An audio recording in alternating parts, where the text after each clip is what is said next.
Batman Who Laughs has spread his corruption across the known DC universe. How will that affect people like the Shazam family? Well, let's hop into the pages of the Infected King Shazam issue number 1 and find out. Alrighty then, so as we join the comic, we can see young Billy Batson under the influence of the Batman Who Laughs toxin lashing out at his foster family, and oh boy, this just asks a million questions right here. Mainly, what is the timeline of events here? Is this before or after he has his fight with Batman and Superman in that book? Also, they never exactly say when the Batman Who Laughs dosed Billy. But perhaps my biggest problem with all of this is that Billy gets dosed, swears allegiance to the Batman Who Laughs, and then he just goes home and is a bit of a wild child to his parents? Seriously? Also, don't even bother trying to fit in these events to what's going on in the current, sadly, very delayed Jeff Johns Shazam book, cause your head's only just gonna explode. Long story short, Billy freaks out, transforms into his new monstrous infected form, and heads out into the night looking for, as he calls it, a new family. Which sounds like a pretty interesting concept on paper, but I assure you that's not what he does at all. Instead, he starts looking for his namesake,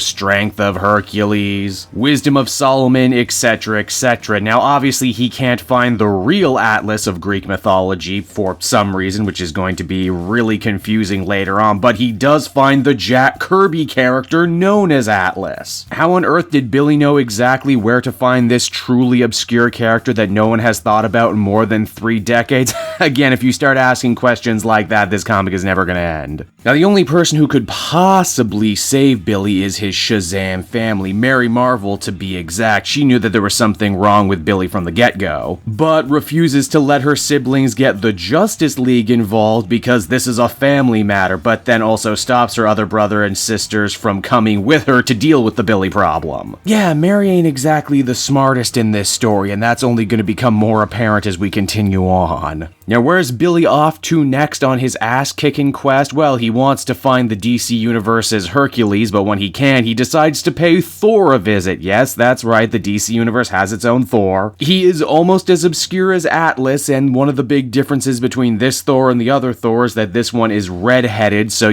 closer to the actual mythology version of Thor. I also can't help but feel that this whole fight is only in this story as a bit of an in-joke, so DC can say, haha, look, our Thunder guy beat a version of your famous Thunder guy. Speaking of Thunder, that's how Mary Marvel says she plans to track down Billy as he's leaving big superstorms in his wake. A storm that only gets more recognizable apparently when Billy decides to duke it out with freaking Rao? Really? The Kryptonian god? Wow, we have not seen this guy since Brian Hitch's Justice League. And again, I am just awash in question. How did Billy know where to find Rao? And actually, isn't Rao supposed to be super powerful? Didn't he fight the whole Justice League to a standstill before? Why is Shazam so powerful now? It's not like they've stated being infected by the Batman Who Laughs makes you more powerful. I guess if I had to headcanon it, Billy's not being as responsible anymore and he's really cutting loose. The final person on Billy's hit list turns out to be Ares, and wait, so Billy had to fight a knockoff version of the Greek Atlas, but he's able to go to Olympus and pick a fight with the real Ares? Also, how is he able to get into Olympus so easily, and how was Mary Marvel able to follow him to Olympus? Was she able to see a thunderstorm from Earth? You know what, whatever, we're almost done here. Brother and sister end up fighting, but they seem to be stalemated for a little bit. Mary attempts to reach out to Billy, who she feels is somewhere inside this monster, and for a second there you feel like she's actually winning out, only to discover, oh wait, Billy's pulling the same trick on her that he pulled on both Black Adam and Batman and Superman, pretending to be a sweet innocent kid when he's actually still very much evil.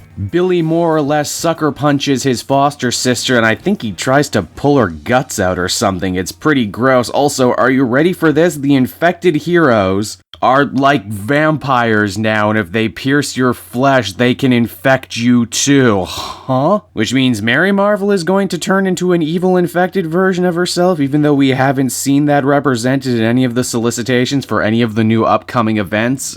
Surprise, I guess? Believe it or not, it's on that note right there that the comic comes to a close, and so that was Infected King Shazam issue number 1, everybody, and hey, it just hits me, why do they keep calling him King Shazam both here and in other solicitations? He's not a king of anything. In fact, they don't even say the word king in this whole story. It's very strange. Did they already pick out that title and then rewrite the story? And speaking of the story, it really is all over the goddamn place here, much like that Black Adam one-shot from not too long ago, which also featured the Shazam Who Laughs. It's mostly just Billy going around picking fights with people. Unlike some of the other infected heroes we've seen so far, his actual justification for doing what he's doing is really flimsy, which actually makes him a less interesting character to have their morality flipped around. The only real saving grace here is that Mary Marvel gets to take center stage in this story and remind us, oh yeah, she's a really good protagonist, isn't she? It's just a shame that for the story to work, she has to be really dumb and really gullible. They've also essentially broken up the Shazam family now, which I would assume would throw a wrench into all the good work that Jeff Johns is doing over in the main Shazam book, but let's face it, that one comes out so infrequently. And the powers that be at DC seem to have a narc on for Johns and his work at the moment. It really might as well be two completely separate Shazam continuities at this point. That's how far apart they actually are.